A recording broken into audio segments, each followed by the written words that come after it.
Hi, Andy back once again for my weekly, fortnightly, every few daily video blog. So I've been here, there and everywhere again. A couple of weeks ago I spoke at LinkDex think tank, which I think I mentioned in my last video, alongside people like Philip Sheldrake and Andy Smith, who are obviously PR worldies. I was massively out of my depth. We were talking about things like Malcolm Gladwell, the tipping point.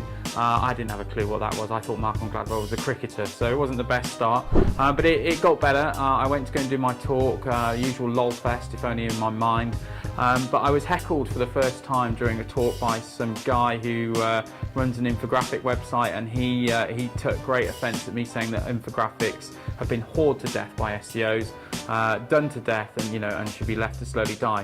Funnily enough, the owner of an infographic company didn't like that.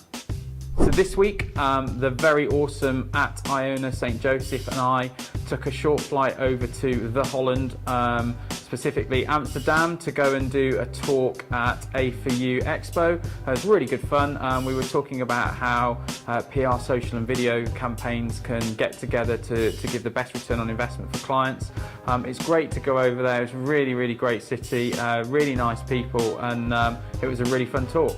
So client side, we've started our first sort of real big campaign for BBA-Reman, and that's had some fantastic coverage in the nationals over the last week. We've also launched mobile phone checker and getting some good coverage there. Optimus performance marketing, getting some really on target trade coverage for the likes of internet retail, which is kind of exactly what they want, and it shows that we're more than just a consumer agency. We can work on tech and B2B briefs as well. So on the video side, our team were filming a new toy company, doing something that's a bit secret at the minute. We're just waiting for that to come out, and also putting the finishing touches to a restaurant chain film that we've been doing. But both of them look really good fun. They're really vibrant films, and it's exactly what we want to be doing as an agency in terms of our sort of cinematic approach. And finally, on the team side, we had we attended our second Sterling Integrity show this week. This one was a bit closer to home. It was just in Cheltenham.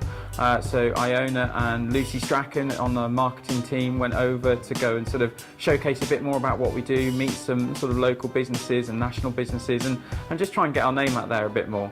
So on the industry side, everyone's kind of talking about SearchMetrics at the minute. They did their ranking factors for SEO, and it had G+, or Google Plus ones came out as the most important factor.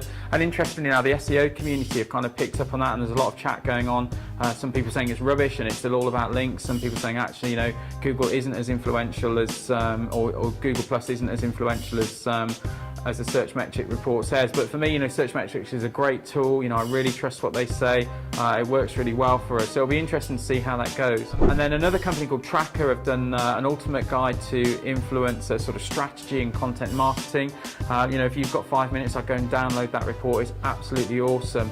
And then finally, everyone's kind of talking about LinkDex at the minute, and I'm hoping to go down and meet the guys next week, because it looks like a really good influencer tool that we as a sort of PR, social and video agency should be having a look at. And I'll end on my usual sort of nonsense. So this week in the office, it's been all about the tube spider. So apparently there's a really rare spider in the UK that's massive. It's the size of my big sausage fat thumb, and we found them in the window cavities in our office. So I did the manly thing and poked an umbrella at it to get it out of the window, and even in the rain it abseiled down, and then a couple of hours later it climbed back up again. When we opened the window, it was still there with its sack of baby spiders. Absolutely scary. Everyone in the office was shrieking, including myself.